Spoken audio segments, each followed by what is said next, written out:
요엘은 아까 말씀드렸듯이 열왕기하 11장에서 12장 어간에 활동했던 예언자입니다. 그러니까 요아스가 즉위하려고 하는, 그러니까 아달랴에서 요아스 그 초기의 시대 때 활동했었던 예언자가 바로 요엘이었습니다. 그리고 최초의 문서 선지자, 그러니까 지금까지는 늘 비문서 선지자가 위주로 활동하다가 이제 드디어 문서 선지자로 등장한 사람이 이 요엘입니다. 그리고 보시면은 요엘이 예언을 하면서 여호와의 날 멸망에 대해서 얘기합니다. 근데 대부분의 그 전에 있었던 예언자들은 그들이 지금 잘못한 것에 대해서 지적을 합니다. 네가 지금 잘못했다, 지금 회개해라, 이런 식의 얘기였고, 대부분 네가 그렇게 죄를 졌을 때 이후에 어떤 너의 심판이 내릴 것이다 라고 하는 이야기를 하진 않습니다. 주되게 하진 않습니다. 엘리야도 마찬가지고 엘리사도 마찬가지고 끊임없이 그들의 죄에 대해서 지적하며 회개를 촉구하는 반면에 요엘을 통해서 드디어 그들의 죄가 끊임없이 그렇게 이어지면은 너희가 결국 멸망이라고 하는 여호와의 날을 맞이하게 될 것이다 라고 하는 이야기를 하게 됩니다. 왜냐하면 요엘 시대 때 아까 말씀드렸죠. 아달랴에서 다윗의 왕조가 완전히 끊겼다고 그들은 생각했습니다. 일부 아달랴를 피해서 있었던 여호야다라든지 그 일부 소수만 요아스를 성전에 이렇게 몰래 숨겨놓고 그들만 알 뿐이지 남은 사람들은 자기들이 봤을 때는 다윗의 왕조는 완전히 끊긴 겁니다. 그들이 다윗의 언약으로 늘상 생각했던 남유다가 끊긴 겁니다. 그리고 그 가운데 아달랴가 나타나서 바알 숭배를 지향하고 바알 숭배를 하고 있고, 그런 가운데 무슨 일이 벌어지냐면 메뚜기 재앙이 되게 됩니다. 이것이 단순한 재앙이 아니라 메뚜기로 인해서 어려움을, 농작물이 피해받고 여러 가지 일이 있었지만 그들의 눈에 봤을 때는 정말 이거는 말도 안 될 만큼의 큰 재앙을 벌이게 됩니다. 즉 하나님께서 그들을 심판하시는 모습을 갖고 있습니다. 바로 그 가운데 활동한 사람이 요엘이었습니다. 보시면요, 요엘, 여호와께서는 하나님이시다. 이름의 뜻이 누구랑 좀 비슷하죠? 엘리야와 비슷합니다. 여호와께서 하나님이시다. 마찬가지로 요엘도 여호와께서는 하나님이시다. 즉 메뚜기 재앙 가운데 있었고 바알을 섬기는 그 가운데 바알이 하나님 여호와가 아니라 바로 하나님께서 여호와시다. 그분이 너희를 심판하시고 너희를 구원하시고 너희가 회개를 촉구하시는 분이 바로 하나님이다. 정말 그 이름의 뜻처럼 그렇게 활동하는 것도 볼 수 있습니다. 보시면은 자신을 이제 부델의 아들이라고 이렇게 소개합니다. 보시면은 이제 요아스 재위 기간 가운데 활동한 것으로 볼 수 있고요. 특별히 성전과 제사에 대한 이야기를 좀 많이 합니다. 그러다 보니까 요세푸스 같은 경우는 요엘을 성전에 있던 제사장 중에 한 명이지 않을까라고 이렇게 추측하기도 합니다. 왜냐하면 성전에 대한 얘기를 자주 하다 보니까요. 제사랑요.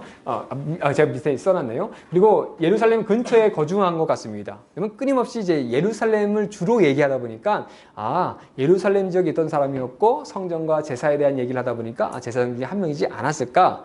어쩌면은 이제 여호야다가 이제 개혁했을 때 포함했던 사람, 같이 뭔가 활동했던 사람이 아닐까라고 보기도 합니다. 일부에서는 요엘이 쓰지 않았다라고 보기도 합니다. 왜냐면은 요엘에 보시면은 어느 시대 때 기록이라고 돼 있지 않습니다.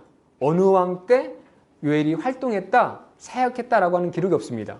그러다 보니까 메뚜기 재앙이라는 얘기가 있고, 그다음에 후반에 보면은 헬라라고 하는 문장도 나오고요. 그리고 여호와의 날, 멸망에 가까운 이야기도 하고, 그런데 반면에 위로의 말씀을 하다 보니까 마치 멸망을 당하고 어려움 당하고 끝난 다음에 그들을 위로하는, 멸망당했던 이스라엘 남유다를 위로하는 말이지 않을까라고 하는 추측한, 그렇게 생각하시는 분들도 있어서 요엘을 상당히 뒷시대, 포로기 시대로 보시는 분, 포로 후기 시대, 그렇게 좀 뒤로 보시는 분들도 있지만, 특별히 이제 요엘에서는 왕에 대해서 나오지 않습니다. 계속적으로 얘기한 게 제사장과 그다음에 그 제사, 성전 이런 얘기다 보니까 그래서 왕에 대한 부분이 없다 보니까 왕이 없는 시대 아닌가. 그래서 후기에 후세대에서 쓰지 않았을까라고 하지만 실제 요아스 시대에도 요아스가 왕이긴 하지만 섭정으로 있었기 때문에 그리고 제사장이 주로 활동을 하게 되고 그래서 요아스 기록에 보면은 요아스가 성전을 복원하려고 돈을 모아서 그 성전을 복원해라 했는데 제사장들이 말을 안 듣죠. 역대기에서는 짧은 기간 같지만 열왕기의 기록에 보면은 상당히 오랜 기간 동안 그 명령을 지키지 않습니다. 그러니까 요아스가 여호야다를 불러가지고 왜 성전을 재건하지 않느냐라고 하면서 직접 나서가지고 성전을 복원하는 그런 일도 있었죠. 그러니까 바로 그런 왕이 어떤 권력을 행사하지 못했던 그런 제사장들에 의해서 좀 권력이 여호야다가 개혁했고 그 가운데 이제 권력이 유지되던 시대가 아니었을까라고 보게 됩니다. 그래서 저희는 바로 그 시대가 보고 있습니다.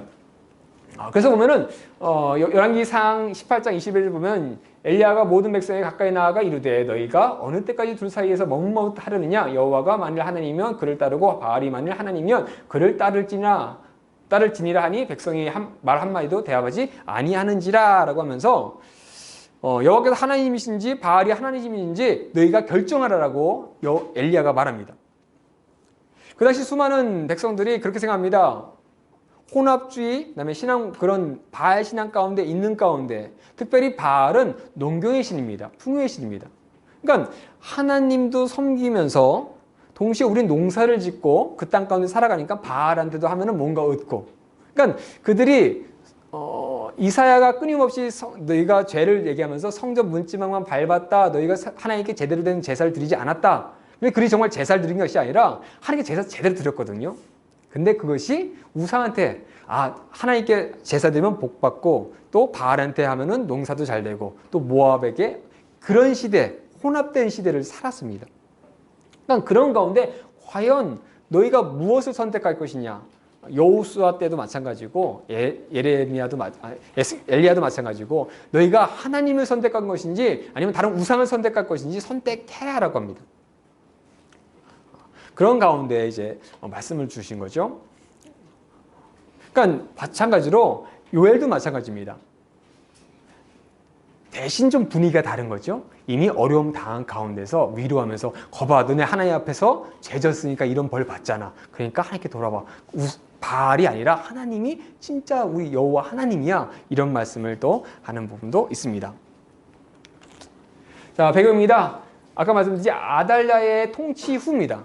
그러니까 아달랴가 6년 동안 하나님의 제사 그런 거 다 없앴겠죠. 바알 신앙을 완전히 물들어가지고 있었던 그 당시에 여호야다에 의해서 개혁이 되고 그런 상황에서 요아스의 제2기간 초기 때 그래서 열왕기하 11장에서 12장 바로 요 시대 때라고 보습니다. 그러니까 그 가운데 그런 6년간의 통치 가운데 어려움 가운데 메뚜기 재앙으로 기근과 고통도 심화돼서 어려움을 겪었던 상황입니다. 그러니까 그 어려움을 이미 겪어서 힘든 상황 가운데 있는 그들에게 메시지를 전하는 것이 바로 요엘입니다. 이런 일들은 BC 835년경으로 보고 있습니다. 이거는 왕에 대한 미언급, 아까 말씀드렸죠? 왕에 대한 언급이 좀 없습니다. 그리고 7살에 요아스가 왕으로 등극했음에도 불구하고 대제사장이었던 고모부였죠. 고모였던 여호야다가 실질적인 지도자로서 섭정했던 관계했던 그 시대가 가장 적합하다라고 봐서 그때 요아스가 요엘이 바로 요 시대 때 활동했다라고 보고 있습니다. 기록 목적입니다. 기록 목적은 첫 번째 메뚜기 재앙보다 심한 여호와의 심판의 날의 경고입니다. 이들이 이미 한 번 큰 어려움을 당했습니다. 한 번도 본 적 없고 들은 적 없는 그런 큰 고난을 당했습니다. 그것이 다른 것도 아니라 바로 하나님께서 심판하시겠다는 그 말씀 그대로 당했습니다. 그러니까 그런 그들에게 지금 한번 겪었죠. 바알의 혼합된 종교를 믿음으로 말미암아 다윗의 왕조가 끊길 뻔했던 일을 한번 겪었습니다. 근데 지금 요엘이 말한 것이 너희가 지금 그 죄악 가운데 살아서 그 일을 당했는데 이게 끝이 아니라 너네가 만약 회개하지 않고 계속 그렇게 살아간다면 더 큰 여호와의 심판의 날이 올 것이다라고 경고합니다. 그러니까 이 경고가 뭡니까? 경고하니까 회개하라는 거죠. 돌아오는 겁니다. 그러니까 과연 어떻게 임박한 여호와의 날을 준비할 것인가? 이 날을 어떻게 피할 것인가? 어떻게 준비해야 될 것인가? 그러니까 요엘이 이전까지는 늘 제사로서 자신들을 거룩하게 하고 섬겨했던 그들이 요엘이 얘기하는 게 뭐냐면 옷을 찢고 마음을 찢고 회개하라, 진심으로 회개하라고 하는 그 얘기를 하게 됩니다. 그래서 하나님께서 그 모습만 봐더라도 너희를 하나님께서 용서해 주실 것이다 라고 하는 말씀입니다. 그래서 회개 후에 소망을 제시합니다. 그냥 회개해서 끝나는 것이 아니라 너네가 회개하면은 이른 비와 늦은 비 이것을 하나님께서 주실 것이다. 앞서 이제 그 강의 중에 나왔었는데 그들에게 있어서는 이 비라고 하는 것이 중요합니다. 이게 북쪽이야 지금도 이제 성지순례 가시면 북쪽에는 물이 많죠. 막 물이 넘쳐나는데 남쪽은 정말로 벌판 같습니다. 그러니까 북이스라엘이 전쟁을 벌여도 싸울 수 있는 게 그 자원이 있고 물자가 있으니까 싸워서 견딜 수 있는 겁니다. 반면에 아수르랑 바벨론이 남유다를 상당히 무시하면서 지나가는 게 뭐냐면은 남유다는 뭐 없거든요. 뭔가 물자가 풍부하고 자원이 풍부해야 전쟁을 벌여서 이기고 싸우고 하는데 그 광야 같은 곳에서 제대로 된 풀도 없고 뭐 우기 때 뭐 심고 걷고 하는 게 있지만 그걸 가지고 전쟁을 벌이기에는 남유다는 약합니다. 그러니까 북이스라엘은 일찍 멸망당했던 반면에 남유다가 그렇게 좀 오랫동안 존속했던 것도 좀 그런 영향도 있다고 합니다. 그러니까 그런 사람들 가운데 이 이른 비 늦은 비, 딱 맞게 내리는 비들이 얼마나 중요한지 그들은 잘 알고 있습니다. 그래서 하나님께서 그렇게 해 주시겠다는 겁니다. 너에게 정말 필요한 것들 내가 부어주겠다. 그리고 하나님의 영까지 부어주시겠다고 하는 약속도 해주십니다. 또한 그 여호와의 날에 있을 심판이 단순히 너희만을 심판하는 것이 아니라 만국에 대한 심판, 다 심판할 것이다. 모든 나라가 심판받을 것인데 그러니까 너희가 회개만 한다면 너희는 회복돼서 구원받을 것에 대해서 말씀합니다. 첫째 끝에 보시면요. 부대의 아들 요엘에게 임한 여호와의 말씀이나 라고 하면서 요엘이 자신에게 하나님께서 이 말씀이 임하셔서 예언자로 활동했던 그 얘기를 시작하게 됩니다. 그리고 끝절에 보시면 내가 전에는 그들의 피 흘림을 당한 것을 갚아주지 아니하였거니와 이제는 갚아주리니 이는 여호와께서 시온에 거하심이라. 너희가 죄악 가운데 하나님께서 너희 가운데 거하지 않으시고 너희의 피 흘림을 당한 것도 갚아주지 않으셨는데 너희가 회개하고 돌아온다면은 비록 메뚜기 재앙이라는 큰 재앙으로 어려움 당했지만 더 큰 재앙이 올 텐데 그 재앙에서 너희가 회개하고 하나님 앞에서 바르게 살아간다면은 너희를 피 흘림 한 사람들 내가 갚아주겠다. 내가 보복해 주겠다. 그리고 내가 너희와 함께 해주겠다라고 약속해 주십니다. 전체 보시면요. 요엘은 크게 두 부분으로 볼 수 있습니다. 그래서 이스라엘에 대한 심판과 회개 촉구가 있고요. 이스라엘의 구원에 대해서 얘기하고 있습니다. 그래서 보시면은 구조가 요엘 당시에 메뚜기의 재앙과 회개 촉구, 현재 그들이 당하고 있는 상황 가운데 어려움을 얘기하고요. 그 가운데 회개를 촉구하는 내용이 있습니다. 반면에 여호와의 날에 임할 메뚜기 재앙과 같은 심판과 회개를 촉구합니다. 즉 심판에 대한 얘기를 하면서 회개 촉구합니다. 앞에는 이미 당한 심판을 가지고서 회개를 촉구한 반면에 뒤에서는 너희가 이미 당한 심판보다 더 큰 심판이 올 거니까 너희 회개하라고 얘기하는 겁니다. 그리고 이스라엘 구원에서는 요엘 당시에 회복될 여호와의 백성입니다. 즉 그들이 지금 회개했다고 해서 자신들은 뭐 회복도 안 되고 저 먼 세대에 회복된 것이 아니라 하나님께서 그 당시에 요엘 당시에 있는 요아스 시대에 있는 그들에게 회복을 해 주시겠다고 약속합니다. 이른 비와 늦은 비를 적당히 내려서 너희를 회복해 주시겠다. 그리고 여호와의 날에 회복될 여호와의 백성들에 대해서 얘기합니다. 모든 만국이 심판받을 것인데 너희가 회개하고 돌아온다면 이 여호와의 큰 날을 피할 것이며 그 가운데 너희는 회복될 것이다 라고 말씀해 주십니다. 자세히 한번 보겠습니다. 자, 요엘 당시의 메뚜기의 재앙에 대한 회개 촉구인데요. 1장 2절에 보시면은 그들에 대해서 그들이 어떤 일을 겪었는지에 대한 물으면서 시작합니다. 2절에 보시면은 늙은 자들아 너희는 이것을 들을지어다 땅의 모든 주민들아 너희는 귀를 기울지어다 너희의 날에나 너희 조상들의 날에 이런 일이 있었느냐. 너희의 날에 그러니까 그들이 지금 당했던 그 상황 가운데서 너희의 조상들 과거에 이런 일이 있었던 적이 있었느냐라고 묻습니다. 너네 그런 일 당한 적 있어? 너희 조상들 그런 일 당한 적 있어? 아주 옛날부터 그런 일 있었던 적 있어? 그 얘기 뭐냐면 지금 그들이 당했던 일은 한 번도 겪어보지 못한 큰 어려움이었다는 겁니다. 보시면 4절에 팥죽이가 남긴 것을 메뚜기가 먹고 메뚜기가 남긴 것을 느치가 먹고 느치가 남긴 것을 황충이 먹었도다 라고 합니다. 팥죽이가 딱 먹고 나서 남았더니 메뚜기가 먹고 메뚜기가 남은 걸 봤더니 느치가 먹고 느치가 먹은 것을 황충이 먹습니다. 4번에 걸쳐서 어려움을 당합니다.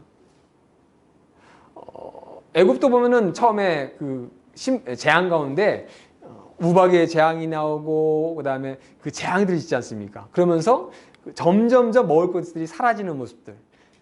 근데 이건 4번에 걸쳐서입니다. 4번에 걸쳐서 얘기합니다. 그것도 아주 심하게 얘기하는데요. 보시면 메뚜기 떼에 대해서 좀 보시면은 이것이 단순히 그냥 그 시대 때만 있었고 지금은 없는 사건은 아닙니다. 메뚜기 떼가 지금도 큰 어려움을 겪고 있습니다. 얼마 전에 뉴스 보니까 또 저기 아프리카 지역인가 소말리아 지역인가 거기서도 또 메뚜기 재앙이 메뚜기가 나와가지고 그 곡물들을 먹으면서 큰 어려움을 당했다 뭐 이런 얘기 있는데요. 대략적으로 한 100마리 정도 되는 100억 마리 정도 되는 메뚜기가 한때를 이루고 시커멓게 지나가는 거죠. 그들이 1년 이내에 평생 한 4,800km 정도 이 정도를 여행한다고 합니다. 그러니까 그들이 휩쓸고 지나간 것에는 아무도 없는 거죠. 보시면은 보통 하루에 한 4만 명 정도 되는 사람이 한 해 동안 먹는 양을 먹어 치운다고 합니다. 그래서 1958년에는 메뚜기 떼가 16만 7천 톤의 곡물을 먹어 치웠다라고 얘기합니다. 그걸 환산했더니 한 100만 명 정도가 한 해 동안 먹을 만한 양식을 메뚜기가 먹었다는 겁니다. 이게 보시면은 이제 인터넷에 있던 자료에서 나온 메뚜기 떼인데 이런 식의 메뚜기 떼가 지나가는 거죠. 싹 지나가는 겁니다. 이거는 이제 2014년에 우리나라에서도 있었던 사건입니다. 이건 좀 풀무치과라고 하는데 이런 이제 풀무치가 와서 이제 해남 쪽에 큰 어려움을 줘가지고 방제 작업을 했었던 그런 기사가 있었더라고요. 그리고 이것은 이제 2014년에 9월에 마다가스카르 여기서 이제 있었던 사건을 누가 이제 이렇게 메뚜기가 왔던 거를 이 영상으로 GIF 파일로 이렇게 만들어가지고 인터넷에 띄웠더라고요. 그래서 이런 메뚜기가 지나간다는 거죠. 그래서 보시면은 크기가 한 애들 머리 한 주먹이면은 저보다 좀 작겠죠? 한 이만하다는 거죠. 메뚜기가 한 그만한 데는 메뚜기가 있었다는 겁니다. 그리고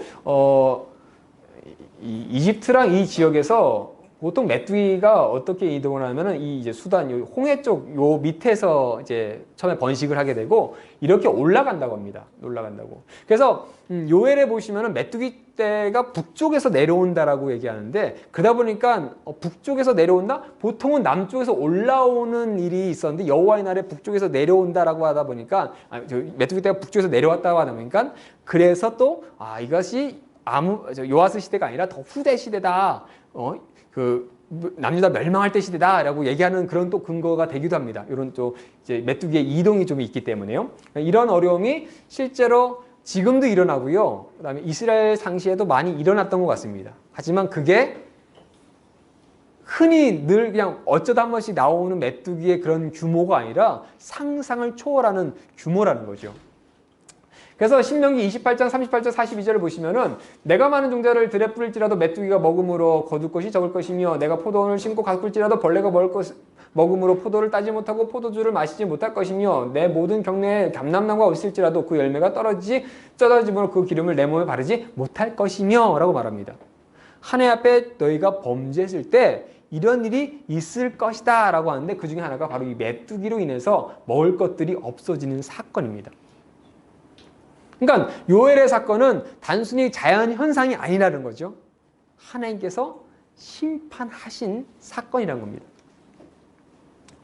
그래서 보시면 후반절에 내가 자녀를 낳을지라도 그들이 포로가 되므로 너와 함께 있지 못할 것이며 내 모든 나무와 토지 소산은 메뚜기가 먹을 것이며 라고 말합니다. 그러니까 이것이 이미 하나님께서 말씀하셨습니다. 너희가 어떻게 살아가면은 죄악 가운데 살아가면은 내가 반드시 이렇게 너희를 징벌하겠다라고 말씀하였고 그것이 요엘 시대 때 이루어졌던 겁니다. 그래서 요엘 1장 5절에서 7절 보시면은 취한 자들아 너희는 깨울지어다 포도를 마시는 자들아 너희는 울지어다 이는 담포주가 너희 입에서 끊어졌도다. 아까 앞에 보시면은 말씀 가운데 포도주를 마시지 못한다. 그것이 이루어졌던 겁니다. 끊어졌습니다. 다른 한 민족이 내 땅에서 올라왔음이로다. 그들은 강하고 수가 많으며 그 이빨은 사자의 이빨 같고 그 어금니는 암사자의 어금니 같도다 라고 말합니다. 그들이 내 포도주를 멸하며 내 무화나무를 긁어 맑게 벗겨서 버리니 그 모든 가지가 하얗게 되었도다. 그러니까 열매만 없어진 게 아니라 나무에 있는 그 껍데기에 있는 껍데기도 다 긁어서 먹었다는 거죠. 그런 큰 재앙이 이미 지나간 상황입니다. 그리고 그냥 단순히 내가 먹고 마시는 것 이것으로 끝나면 좋은데 9절 10절 보니까 소재와 전제가 여호와의 성전에서 끊어졌고 제사 가운데 소재가 있죠. 곡식으로 드린 제사가 있습니다. 근데 그 소재를 드릴 수 있는 곡식이 없습니다. 하나님께 제사를 드릴 수 없습니다.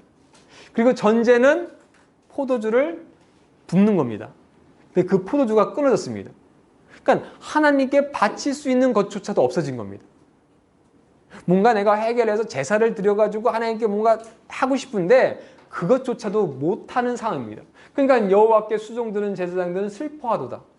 가서 하나님께 제사를 드려야 되는데 드릴 게 없으니까 슬퍼합니다. 밭이 황무하고 토지가 마르니 곡식이 떨어지며 새 포도주가 말랐고 기름이 다하였도다. 아까 신명기 말씀에서 나왔던 말씀 그대로입니다. 그러니까 그런 그들에게, 그런 고통 당한 그들에게 요엘이 회개를 촉구합니다. 이스라엘 가운데 있었던 메뚜기 재앙은 분명히 하나님의 심판입니다. 전무후무한 재앙이었습니다. 그렇기 때문에 이제는 하나님 먹는 것뿐만 아니라 하나님 앞에도 나가지 못하는 상황입니다. 그런 그들에게 회개를 촉구합니다.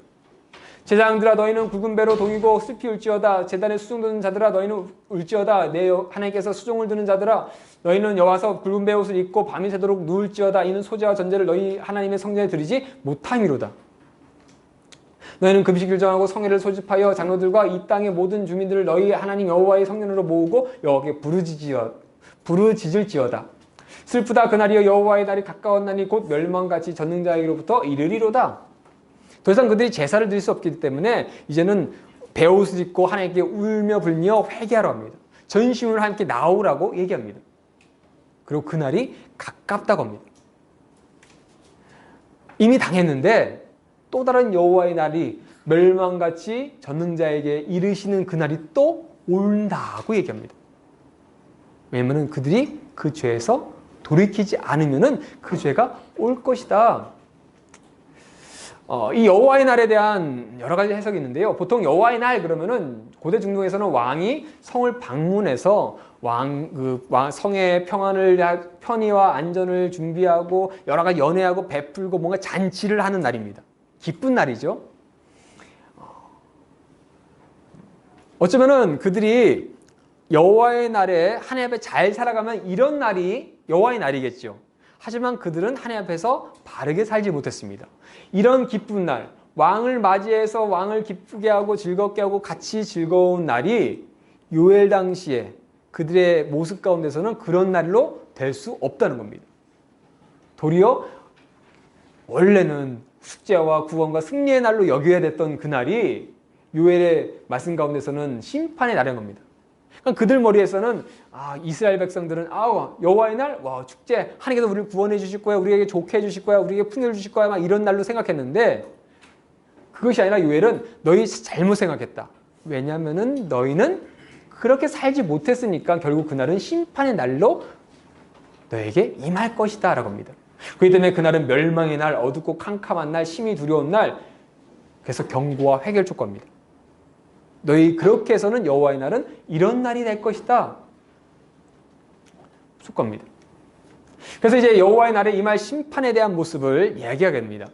보시면요. 1절 11절에 보시면 시온에서 나팔을 불며 나의 거룩한 산에서 경고의 소리를 질러 이 땅 주민들도 다 떨게 할지니 이는 여호와의 날이 이르게 됨이니라. 여호와께서 그의 군대 앞에서 소리를 지르시고 그의 진영은 심히 크고 그의 명령을 행하는 자는 강하니 여호와의 날이 크고 심히 두렵도다. 당할 자가 누구이랴?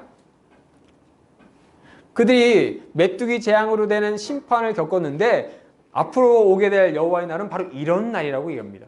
어느 누구도 당할 수 있는 사람이 없는 날이라고 합니다. 너희가 당해서 먹을 것도 없고 제사 드릴 것도 없고 아무것도 없는 상황, 이거보다 더 큰 날, 아무도 감당할 수 없는, 당할 수도 없는 날이라고 얘기합니다. 그런 그들에게 회개를 촉구합니다. 2장 12절에서 14절입니다. 여호와의 말씀에 너희는 이제라도 금식하고 울며 애통하고 마음을 다하여 내게로 돌아오라 하셨나니 너희는 옷을 찢지 말고 마음을 찢고 너희 하나님 여호와께로 돌아올지어다. 주께서 혹시 마음과 뜻을 돌이키시고 그 뒤에 복을 내리사 너희 하나님 여호와께 소재와 전제를 드리게 하지 아니하실지 누가 알겠느냐? 너네 한번 이렇게 해봐라.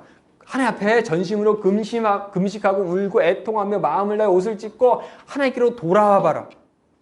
그러면은 하나님께서 다시 한번 소재와 전제, 예배, 하나님께 제사 드릴 수 있게, 하나님께 예배할 수 있게, 하나님과 동행할 수 있게 해주시지 않겠느냐? 하나님 그렇게 해주신다라고 합니다. 그러니까 회개하라는 겁니다. 이스라엘 구월입니다. 요엘의 당시에 회복될 이스라엘 여호와의 백성에 대해서 얘기합니다. 2절 18절에서 23절에 보시면 그때 여호와께서 자기 땅을 극진히 사랑하시어 그의 백성을 불쌍히 여기실 것이라. 시온의 자녀들아 너희는 너희 하나님 여호와로 말미암아 기뻐하며 즐거워할지어다. 그가 너희를 위하여 비를 내리시되 이른 비를 너희에게 적당하게 주시리니 이른 비와 늦은 비가 예전과 같을 것이다 라고 말합니다. 아까 말씀드렸죠. 이른 비, 늦은 비 중요합니다. 그러면은 이른 비 10월 달에서 11월 달입니다. 이때 비가 내려야 땅이 부드러워지고 거기다 씨를 심을 수 있습니다. 파종할 수 있습니다. 그러니까 농사를 시작하는 시점이 바로 이때입니다. 그러니까 이 시점을 놓치게 되면은 제대로 파종을 할 수가 없는 겁니다. 늦은 비는 3월 4일입니다. 파종한 그 곡식이 열어서 열매를 딱 열 때 그 열매들이 더 크게 내리려고 비가 와야 됩니다. 추수가 다 되려고 할 때 비 내리면은 큰일 납니다. 그래서 시골에 가시면은 저도 시골에 있었지만 그 가을에 비 많이 오고 그러면은 어른들 되게 싫어하시더라고요. 걱정 많이 하시고. 그때는 연글어야 되는데 열매가 열질 때는 열심히 비가 내려주고 열매가 연글어서 쫙 익을 때는 햇볕이 쫙 쬐줘가지고 알맞게 익어야 되는데 바로 그 시점을 이른 비 늦은 비가 특별히 이스라엘 땅에 중요하다는 겁니다. 근데 그것을 하나님께서 내려주시겠다고 말씀하십니다. 그래서 27절 보시면 그런즉 내가 이스라엘 가운데 있어 너희 하나님 여호와가 되고 다른 이가 없는 줄 너희가 알 것이라. 내 백성이 영원히 수치를 당하지 아니하리라. 27절 말씀 가운데 보면은 무슨 문제죠? 하나님 여호와가 되고 다른 이가 없는 줄 너희가 알 것이라. 다른 이가 없다라고 말합니다. 멸망 전에 있던 예언서들은 우상에 대한 얘기를 합니다. 그리고 멸망 이후는 우상에 대한 언급이 없습니다. 즉 요엘의 말씀 가운데 여호와가 되고 다른 이가 없는 줄 너희가 알 것이라. 바로 지금 그 우상의 문제라는 겁니다. 바로 요아스 시대 때 그 바알의 문제, 바알이 아니라 엘리야가 나서가지고 너희가 하나님을 섬길 것이냐 바알 섬길 것이냐 그렇게 얘기했는데 또 얘기합니다. 너희가 바알 아니야 다른 거 없어 암몬 모압 이런 데서 믿는 그 신들 아니야. 오직 여호와 한 분이야. 이것을 너희가 알아야 된답니다. 그래야 내 백성이 영원히 수치를 당하지 않는다라고 말합니다. 여호와의 날에 회복될 여호와의 백성에 대해서 얘기합니다. 이때 만민에 대해 부어줄 성령님에 대해서 얘기합니다. 보시면요. 2장 28장에서 29장 32절을 보시면 그 후에 내가 내 영을 만민에 부어주리니 너희 자녀들이 장래일을 말할 것이며 너희 늙은이는 꿈을 꾸며 너희 젊은이는 이상을 볼 것이며 그때 내가 또 내 영을 남종과 여종에게 부어줄 것이며 라고 얘기합니다. 여호와의 날에 이런 일을 해줄 것이라고 얘기합니다. 그래서 요엘은 이 예언의 성취가 언젠가 먼 그 후에 언젠가라고 하는 그 시점에 여호와의 날이 딱 되는 그 시점에 이루어질 것이라고 하는 좀 일회성적인 이야기를 한 반면에 이 말씀을 인용하는 사람이 누구냐면은 사도행전의 베드로가 인용합니다. 베드로가 설교하면서 이 얘기를 하게 됩니다. 요엘의 성취가 드디어 이루어졌다. 요엘은 여호와의 날 마지막 심판의 그날이 지금 우리 가운데 심판이 있었고 앞으로 올 것이라고 하는 그날이 남유다의 멸망 가운데 이루어졌습니다. 1차적으로는요. 그리고 그 예언이 더 넘어서 이제 전 세계의 여호와의 날에 대한 이야기를 하는데 그 시점이 정확히 몰랐습니다.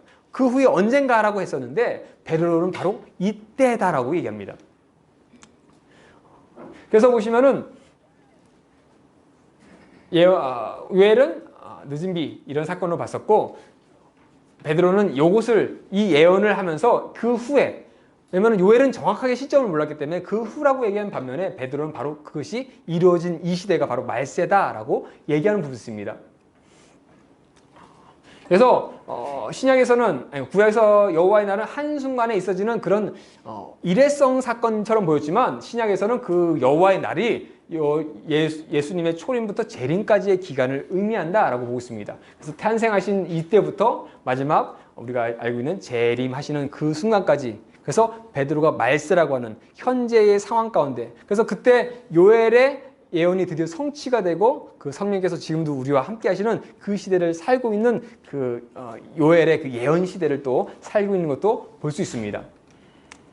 자, 그래서 그런 얘기를 하면서 2장 28절, 29절, 32절을 보시면은, 32절 보시면은 누구든지 여호와의 이름을 부르는 자는 구원을 얻으리니 이는 나 여호와의 말대로 시온산과 예루살렘에 피할 자가 있을 것이며 남은 자 중에 나 여호와의 부름을 받을 자가 있을 것임이라 라고 말합니다.